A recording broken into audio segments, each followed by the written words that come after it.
إن الحمد لله فنحمده ونستعينه ونستغفره ونستهديه ونعوذ بالله من شرور أنفسنا ومن سيئات أعمالنا من يهده الله فلا مضل له ومن يضلله فلا هادي له ونشهد أن لا إله إلا الله وحده لا شريك له ونشهد أن سيدنا ونبينا محمد بن عبد الله فصلوات الله وسلامه عليه وعلى آله وصحبه أجمعين وعلى من اتبعهم بإحسان إلى يوم الدين أما بعد فأعوذ بالله من الشيطان الرجيم وما كان لنبي أن يغل ومن يغلل يأت بما غل يوم القيامة أفمن اتبع رضوان الله كمن باء بسخط من الله ومأواه جهنم وبئس المصير۔ محترم حاضرین اور دینی بہنوں، اس دنیا میں جب سے انسان آیا ہے، اللہ رب العالمین نے بربنائے رحمت اس کی روحانی اور جسمانی دونوں ضرورتوں کا انتظام فرمایا۔ دنیا میں انسان کے آنے سے پہلے ہر طرح کی اس کی جسمانی ضرورتوں کے لیے انتظامات اللہ نے بہتر طریقے پر فرما دیے تھے۔ پیدا ہونے کے بعد اس لیے کہ اس کے سر ایک بڑی ذمہ داری اللہ نے ڈالی تھی، اور اس کا ایک مقابل شیطان بھی پیدا ہو گیا تھا موجود، جس کی وجہ سے وہ آزمائش میں پڑ گیا۔ اس آزمائش میں وہ مکمل اترے، کامیاب ہو، ناکامی و نامرادی سے بچ جائے، اس کے لیے اللہ رب العالمین نے شروع ہی سے اپنی ہدایت اور رہنمائی کا بھی انتظام فرما دیا اس کے لیے۔ اور حضرت آدم علیہ السلام جو سب سے پہلے انسان ہے، وہ اللہ کے سب سے پہلے نبی بھی ہیں۔ اور پھر یہ انسان جب بھی بگڑتا رہا اور بگاڑ اس کے اندر جیسے جیسے آتا رہا، اللہ کی رحمت جوش میں آتی اور اس کا یہ حال زار نہ دیکھا جاتا، پھر اللہ اپنے طرف سے اس کی ہدایت کا انتظام فرماتا اور کوئی نیا نبی بھیجتا اس کے پاس۔ یہ جو خرابیاں پیدا ہوتی رہیں، ان خرابیوں کا ایک خدائی نظام میں جو علاج ہے، وہ پہلا تو یہ ہے کہ کچھ بنیادیں ہیں جن پر انسان کی زندگی تعمیر ہوتی ہے، جنہیں عقیدہ کہا جاتا ہے، ایمانیات کہتے ہیں۔ وہ اگر اس کا تصور بدل جائے، اس کے اندر تبدیلیاں پیدا ہو جائیں، سب سے پہلی خرابی وہاں سے شروع ہوتی ہے۔ جیسے اللہ پر ایمان، اللہ کو ماننا ہر زمانے میں لوگ مانتے رہے، لیکن یہ کہ اسے صحیح شکل میں ماننا، اس کی تمام صفات کے ساتھ ماننا، اس کی جو حقوق ہیں ان کے ساتھ ماننا، اسے تسلیم کرنا، انہیں ادا کرنا، اس کے جو اختیارات ہیں ان اختیارات کو اسے دینا، اور ان میں بھی اختیارات میں بھی کچھ کو دینا اور کچھ کو نہ دینا، تو یہ خرابیاں پیدا ہوتی رہیں خدا کے ماننے میں۔ چنانچہ رب، ہمیشہ لوگ رب اسے مانتے رہے، خالق مانتے رہے، لیکن معبود کبھی مانا کبھی نہیں مانا۔ اسی طریقے سے آخرت کا یقین ہے، بنیادوں میں سے یہ بنیاد تھی کہ آخرت ہوگی۔ ہم سب دیکھتے ہیں کہ دنیا میں جتنی چیزیں ہیں ان کا ایک انتہا ہے ان کی، ایک چیز آتی ہے، کچھ دنوں دنیا میں موجود ہے، پھر ختم ہو جاتی ہے۔ تو یہ دنیا اور اس کی ساری چیزیں جو ہیں وقتی ہیں، انہیں ختم ہونا ہے، لیکن آخر اس کا انجام کیا ہے؟ تو اسلام نے ایک عقیدہ ایمان کا ایک لازمی جز یہ بتایا کہ ایک روز ایسا آنا ہے جس میں ہر کیے کا اسے پھل ملے گا، عمل کا بدلہ ملے گا، اور اللہ جزا عطا فرمائے گا، اور سارے اولین اور آخرین اس میں اکٹھا ہوں گے۔ اب اگر اس کو مانتا بھی ہو آدمی، لیکن یہ تصور اس میں داخل ہو جائے کہ ہمارے فلاں بزرگ ہمارے کام آئیں گے، وہ ہمیں بچا لیں گے، ان کی سفارش ہمارے کام آ جائے گی، وہاں ہم یہ ترکیبیں اختیار کر کے جیسے دنیا میں لوگ ہمیں بچا لیتے ہیں اس پکڑ سے بھی ہم بچ جائیں گے، تو معلوم یہ ہوا کہ وہ چیز موجود ہے لیکن اس کے اثرات جو ہونے چاہیے وہ ختم ہو جاتی ہیں۔ تو سب سے پہلے انبیاء علیہ السلام کی تعلیم میں یہ بات ملتی ہے ہمیں کہ انہوں نے لوگوں کی ذہن سازی کی، قانون سازی سے پہلے ذہن سازی ہوئی، قانون سازی سے پہلے ان کی ذہن سازی کی گئی، یعنی اللہ پر صحیح ایمان، اس طور پر کہ ہم جہاں کہیں بھی ہوں، جس حالت میں بھی ہوں، وہ خدا جس کو ہم مانتے ہیں وہ ہمیں دیکھ رہا ہے، چاہے دنیا کی کوئی آنکھ دیکھے یا نہ دیکھے، وہ ہمیں دیکھ رہا ہے، چاہے کوئی کسی کے نظر میں ہوں یا نہیں ہوں، لیکن اس کی نظر میں ہوں، اور وہی ہے جو ہمارا محسن بھی ہے، خالق بھی ہے، اور وہی ہمارا مالک اور حاکم بھی ہے، اسی کی عدالت میں ہماری حاضری بھی ہوگی، اور آخری جزا اور بدلہ اسی کے ہاں سے ہمیں ملنا ہے۔ اگر یہ چیز صحیح معنوں میں زندگی میں داخل ہو جائے تو آپ دیکھیں گے کہ زندگی کی کایا پلٹ ہو جائے گی، اس لیے کہ قانون جو ہوتا ہے اس کی ایک حد ہوتی ہے، وہاں پہ قانون جا کے رک جاتا ہے۔ کوئی سسٹم ہو، کوئی نظام ہو، آپ دیکھیے کہ آپ کے گھر کے دروازے تک وہ جائے گا اور جا کے وہاں رک جائے گا۔ جب آپ کمرے میں داخل ہو گئے، آپ اپنے مکان میں داخل ہو گئے، پھر وہ قانون وہیں رک گیا، آگے کون سی چیز جائے گی؟ وہ یہی عقیدہ ہے اور یہی خدا کا وجود ہے اور یہی ایمان ہے کہ خدا ہمارے ساتھ ہے، چاہے ہم بند کوٹری ہی میں کیوں نہ ہوں، چاہے لوگوں کے بیچ ہوں یا لوگوں سے دور ہوں۔ تو ایک سب سے پہلی بنیادی چیز جو بگاڑ کو دور کرنے کے لیے اسلام نے اپنایا، وہ ایک چیز یہ تھی کہ خدا ہے اور ہر جگہ ہے، ہمارے ساتھ ہے، ہمیں دیکھ رہا ہے، ہمارے کیے کا پھل بھی وہی دے گا، اور اسی کی عدالت میں ہمیں حاضر ہونا ہے۔ ایک دوسری بنیاد جو تھی جس کی ذریعے سے انسان کی اصلاح ہوتی رہی اور ہوتی رہے گی، وہ یہ ہے کہ ایک ایسا دن ضرور آئے گا جب ہر شخص کے کیے کا اسے بدلہ ملنا ہے، یعنی آخرت۔ رحمت الہی کا بھی تقاضا یہی ہے کہ مومن کو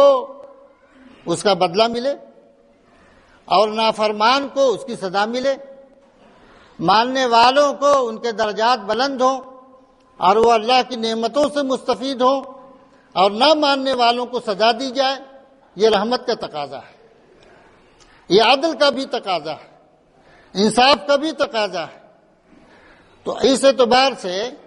یہ ہے کہ ایک ایسے دن کا ہونا ضروری ہے، اور یہ بھی اگر کوئی دن ایسا نہ ہو تو پھر آخر نیکوکار آدمی کیوں بہت ساری چیزوں سے اپنے آپ کو محروم کرے، اور بدکار آدمی جو اس دنیا میں بھی ساری چیزوں سے شتر بے مہار کی طرح سے فائدہ اٹھا رہا ہے، اور آخرت میں بھی اگر وہی کامیاب ہو، سرخرو ہو، تو پھر یہ انصاف کہاں رہا؟ اور نیکوکار لوگوں کے لیے نیکی کرنے کا اور بدکاروں کو بدی سے بچنے کی ضرورت کہاں سے پیدا ہو. تو اس اعتبار سے یعنی عقل کے لحاظ سے بھی، دین اور عقیدے کے اعتبار سے بھی ایک ایسے دن کا ہونا ضروری ہے جہاں کے بہرحال انصاف مل سکے. آپ دیکھیں کہ بہت سارے لوگ ایسے ہوتے ہیں جنہیں دنیا کا قانون نہیں پکڑ پاتا، بڑے سارے جرائم کرنے کے بعد بھی یہاں چھوٹ جاتے ہیں. تو کیا انصاف اس بات کا تقاضا نہیں کرتا کہ کوئی ایسا دن ضرور ہونا چاہیے جس میں وہ بھی پکڑے جائیں اور ان کو کیے کا انہیں پھل ملے؟ تو اس لحاظ سے ایک ایسا دن جس میں واقعی صحیح معنوں میں انصاف کسی کو مل سکے. تو یہ بنیادیں تھیں جن پر کہ اسلام نے ہمیشہ انسانوں کی اصلاح کی ہے. آج آپ دیکھیں اپنے ملک میں اور پوری دنیا میں آپ دیکھیں بگاڑ اور کرپشن کا کس قدر زور ہے، کتنا بول بالا ہے اور کتنے سارے ہنگامے ہو رہے ہیں.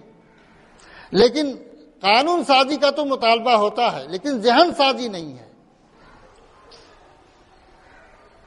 جس کی بنیاد پر ساری تدبیریں دھری کی دھری رہ جا رہی ہیں،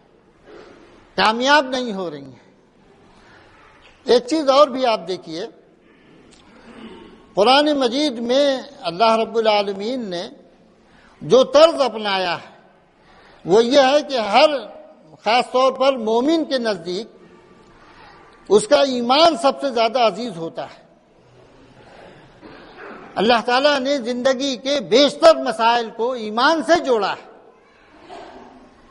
اس کا تعلق بھی ایمان سے ہے. بتانا یہ ہے کہ دیکھو اس کا تعلق بھی ایمان سے ہے، اس کا تعلق بھی ایمان سے ہے. اگر تم نے اس کو نہ اپنایا تو اس سے تمہارا ایمان متاثر ہوگا. صرف یہ نہیں ہے کہ ایک انسان ایک زبان سے کوئی بات کہہ دے لیکن عمل سے اس کی تائید نہ ہو، زندگی اس کی شہادت نہیں پیش کر رہی ہے، من مانے انداز سے انسان جی رہا ہے، ایسا نہیں ہے. بلکہ یہ ہے کہ ایک کام نبی کریم صلی اللہ علیہ وسلم نے کا ایک عظیم کارنامہ یہ بھی ہے اور قرآن پاک کی ایک اہم انقلابی تعلیم یہ بھی ہے کہ ایمان کو، دین کو زندگی سے جوڑا ہے اور زندگی کے ہر مرحلے میں ایمان انسان کو ٹٹولتا ہے اور انسان کو اپنے ایمان کو ٹٹولنا چاہیے کہ کیا واقعی ہمارا ایمان ہے یا نہیں ہے. ان تعلیمات کی بنیاد پر آپ دیکھیں گے کہ اسلام کی تاریخ میں ایسے ایسے واقعات پیش آئے ہیں جن کی وجہ سے جنہیں بعد میں تاریخ پیش کرنے سے قاصر رہی. جب مدائن فتح ہوا تو ایک صاحب رات کی تاریکی میں، امام طبری نے اپنی تاریخ میں یہ واقعہ بیان کیا ہے، مال غنیمت جمع ہوا. ایک صاحب نے بڑے قیمتی مال تھے ان کے پاس غنیمت کے، انہوں نے جمع کیا اور رات کی تاریکی میں لے کر کے ان لوگوں کے پاس پہنچے جو مال غنیمت جمع کر رہے تھے. جب انہوں نے دیکھا تو کہا یہ تو نہایت ہی قیمتی مال ہے، یہ تو ہمارے پاس بھی نہیں ہے اور اتنا بڑا یہ سرمایہ ہے. تو کہا کہ کیا یہ کیسے جمع کیا آپ نے؟ تو انہوں نے کہا کہ میرے دسترس میں یہ مال تھا اور ہم نے اسے جمع کیا ہے. ایک سوال یہ کیا کیا اسے آپ نے کچھ لیا بھی ہے؟ انہوں نے کہا نہیں. بخدا اگر اللہ ہمارے ساتھ نہ ہوتا تو میں تمہارے پاس یہ مال لے کر کے نہیں آتا. لوگوں نے پوچھا اچھا آپ کا نام کیا ہے؟ کہنے لگے کہ میں یہ نہیں بتاؤں گا میرا نام کیا ہے، اس لیے کہ جس خدا کی رضا اور اس کی خوشنودی کے لیے میں نے رات کی تاریکی میں یہ مال تمہارے پاس لے کے میں آیا ہوں، میں یہ نہیں چاہتا کہ میرا اجر ضائع ہو اور تم ہماری تعریف کرو اور لوگوں میں ہماری تعریف کی جائے. اس کے بعد پھر ان لوگوں نے ایک شخص کو ان کے پاس ان کے پیچھے بھیجا. وہ شخص جب گیا ان کے لوگوں میں وہاں جا کر کے جب اس نے معلوم کیا تو یہ معلوم یہ ہوا کہ یہ عامر ابن قیس تھے، فوج میں ایسے لوگ تھے وہاں۔ اور نبی کریم صلی اللہ علیہ وسلم کی تعلیم یہ تھی کہ قرآن مجید میں جیسا کہا گیا وَمَن يَغْلُلْ يَأْتِ بِمَا غَلَّ يَوْمَ الْقِيَامَةِ، جو خیانت کرے گا امانت میں، قیامت کے دن اپنے خیانت کے ساتھ آئے گا۔ اور نبی کریم صلی اللہ علیہ وسلم کی ایک حدیث یہ بھی ہے، امام احمد ابن حنبل نے روایت کی ہے، اس میں یہ بات بھی کہی گئی ہے کہ ایک شخص جب قیامت کے روز آئے گا تو اگر اس نے خیانت کی ہوگی، یعنی جیسے اسے صدقات وصول کرنے کے لیے بھیجا گیا ہوگا یا اس کے قبضے میں کوئی مال ہوگا، اس مال کو وہ لیے ہوگا تو وہ قیامت کے روز اسے اس حال میں اللہ کے یہاں حاضر ہوگا کہ وہ جو ہے وہ مال اس کے کندھے پر سوار ہوگا۔ چنانچہ نبی صلی اللہ علیہ وسلم فرماتے ہیں کہ وہ شخص جب آئے گا تو کسی کے کندھے پر اونٹ سوار ہوگا، اس لیے کہ اس نے اونٹ کے ساتھ خیانت کی ہوگی، اس لیے کہ اس زمانے میں زکوٰۃ کے صدقات کے مال یہی ہوتے تھے، اونٹ ہے، گائے ہے، بکریاں ہوتی تھیں۔ تو کہا کسی کے کندھے پہ اونٹ ہوگا، کسی کے کندھے پر گائے ہوگی، کسی کے کندھے پہ بکری ہوگی، اور وہ سب اپنے اپنے اس میں، اور وہ شخص چلا رہا ہوگا اور مجھ سے کہے گا اے اللہ کے رسول ہماری مدد کر دیجئے، تو میں اس سے کہوں گا قیامت کے دن کہ میں نے تم سے دنیا ہی میں تمہیں آگاہ کر دیا تھا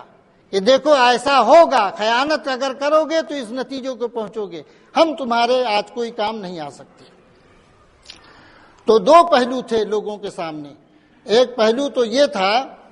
کہ ایک تو یہ ہے کہ اس کا برا اللہ ہمیں دیکھ رہا ہوتا ہے، دوسرا یہ کہ نبی صلی اللہ علیہ وسلم جب محشر میں ہوں گے اس وقت ایک مسلمان ایسی حالت میں حاضر ہو کہ اس کی یہ کنڈیشن ہو۔ تو یہ تصورات ایسے تھے جن کی بنیاد پر مسلمانوں کا ایک ایسا معاشرہ تیار ہوا، ایسے لوگ تیار ہوئے جنہوں نے ایک مثال قائم کی، اور ان کی اس بنیاد پر جو ہے پورا معاشرہ پاکیزہ اور صاف ہوا۔ تو اس لیے مسلمانوں کی دوہری ذمہ داری ہے اس وقت دنیا کا ایک بڑا طبقہ وہ ہے جو صرف قانون سازی کے ذریعے برائیوں کو دور کرنا چاہتا ہے، ان کے پاس کچھ اور ہے بھی نہیں۔ لیکن ہم ہیں امین اللہ کی امان، اللہ کے دین کے اور اس تاریخ کے، جس کے لوگوں نے پہلے یہ عمل کر کے دکھایا ہے، اور نبی کریم صلی اللہ علیہ وسلم جو معاشرہ اور جو سماج اور جیسے افراد بنانا چاہتے تھے بن کے دکھایا ہے، یہ ان کی تاریخ ہے، یہ اللہ اور اللہ کے رسول کی امانت ہے ہمارے ذمہ۔ یہ بھی ایک بہت بڑی خیانت ہے کہ ہم حق جانتے ہوں اور حق دوسروں تک پہنچائیں نہیں۔ آج دنیا صرف قانون کے ذریعے برائیوں کو حل کرنا چاہتی ہے، دہن سازی کے لیے اس کے پاس کوئی سامان نہیں۔ تو مسلمانوں کی ایک ذمہ داری اس وقت یہ بھی ہے کہ وہ لوگوں کو بتائیں کہ برائیوں کا حل صرف قانون سے نہیں ہوتا، برائیوں کا حل پہلے ذہن بنانے سے ہوتا ہے، اس کے لیے بنیادیں ہوتی ہیں، اساس ہوتے ہیں، ان بنیادوں پہ حل ہوگا، پھر قانون اس کی مدد کرے گا، اس کی رکھوالی کرے گا، اس کی حفاظت کرے گا، لیکن اساس قانون ہو اور اس کی بنیاد پہ تبدیلی آ جائے یہ کبھی ایسا نہیں ہو سکتا۔ ایک دوسری ذمہ داری مسلمانوں کی یہ بھی ہے کہ اسے عمل کر کے دکھائیں، اس لیے کہ اس سماج میں بہت ساری ذمہ داریاں، بہت ساری امانتیں خود مسلمانوں کے ہاتھوں میں ہیں۔ یہ جسم بھی امانت ہے، صلاحیتیں امانت ہیں، رشتے اور ناطے بھی امانت ہیں، ذمہ داریاں بھی امانت ہیں۔ آپ دیکھیں نبی کریم صلی اللہ علیہ وسلم نے یہ فرمایا کہ 4 چیزیں ایسی ہیں کہ اگر انسان اسے کھو دے یا وہ صفات اس کے اندر پائی جائیں تو وہ شخص صحیح معنوں میں مومن نہیں ہو سکتا۔ ایک روایت میں یہ بھی کہا گیا کہ اگرچہ وہ نماز پڑھتا ہوگا، روزہ رکھتا ہوگا اور بڑا عبادت گزار ہوگا، لیکن وہ مومن نہیں ہو سکتا، بلکہ منافق ہوگا وہ شخص۔ آپ نے فرمایا کہ جب وہ پہلی چیز یہ کہ جب گفتگو کرے تو جھوٹ بول دے، اس میں امانت رکھی جائے تو اس میں خیانت کر دے، اور جب وعدہ کرے تو وعدہ خلافی کر جائے، اور جب اس کا کسی سے جھگڑا ہو تو گالم گلوچ پہ اتر آئے، بس زبانی پہ اتر آئے۔ یہ 4 عادتیں اگر کسی کے اندر پائی جاتی ہیں تو وہ شخص خالص منافق ہے، اور اگر ان میں سے کوئی ایک عادت پائی جائے تو یہ نفاق کی علامت سمجھی جائے گی۔ اب ظاہر ہے آپ دیکھیں کہ اسے ایمان سے جوڑا ہے اور اسے نفاق کی ایک علامت بتایا ہے اگر یہ چیز موجود ہوتی ہے تو اس اعتبار سے مسلمانوں کو یہ چاہیے۔ اور دوسری جگہ پہ ایک جگہ یہ بھی اللہ تعالیٰ نے فرمایا یا ایھا الذین آمنوا، اے لوگو جو ایمان لائے ہو، لا تخونوا اللہ والرسول، اللہ اور اس کے رسول کے ساتھ خیانت مت کرو، وتخونوا اماناتکم، اور خود اپنی امانتوں میں بھی خیانت مت کرو۔ اگر تم اللہ کے ماننے والے ہو تو صحیح سچے ماننے والے بنو، اپنے ایمان میں، اپنے اخلاق میں، اپنے اعمال میں، اپنے کردار میں، اپنی عبادت میں، معاشرت اور معیشت میں، ہر حال میں اللہ کے ماننے والے بنو۔ عبادت میں اللہ کے ماننے والے اور معاشرت میں دوسروں کے ماننے والے بنو گے تو کبھی فلاح نہیں پاؤ گے۔ قرآن مجید میں گزشتہ قوموں کا واقعہ بیان کیا گیا اور یہ کہا گیا کہ تم کتاب کے بعض حصوں کو مانتے ہو اور بعض کو نہیں مانتے۔ اس کا نتیجہ یہ ہے کہ اللہ اس قوم کو جس کے اندر یہ بیماری پائی جائے دنیا میں رسوائی کا عذاب دیتا ہے، رسوا کر کے رکھ دیتا ہے۔ فما جزاء من يفعل ذلك منكم الا خزي في الحیات الدنیا، دنیا کی زندگی میں رسوائی کا عذاب ایسے قوم کو ملتا ہے جو اپنی زندگی کو مختلف اس میں بانٹ دیتی ہے۔ تو اس وقت ذمہ داری ہم مسلمانوں کی یہ ہے کہ اللہ کو سچائی کے ساتھ مانیں اور پوری زندگی میں مانیں، اور اللہ کی ماننے کے ساتھ ساتھ اللہ کی بھی مانیں، اس کی سنیں، اس کے کہنے کے مطابق اپنی زندگی ڈھالنے کی کوشش کریں۔ اور دوسری چیز جو ہے وہ یہ ہے کہ یہ ایک امانت ہے سارے انسانوں کی جو ہمارے پاس موجود ہے، اسے دنیا کو بتانا چاہیے، ہمیں دنیا تک پہنچانا چاہیے۔ اگر یہ کام ہم نے نہیں کیا تو خطرے سے نہیں بچ سکتے،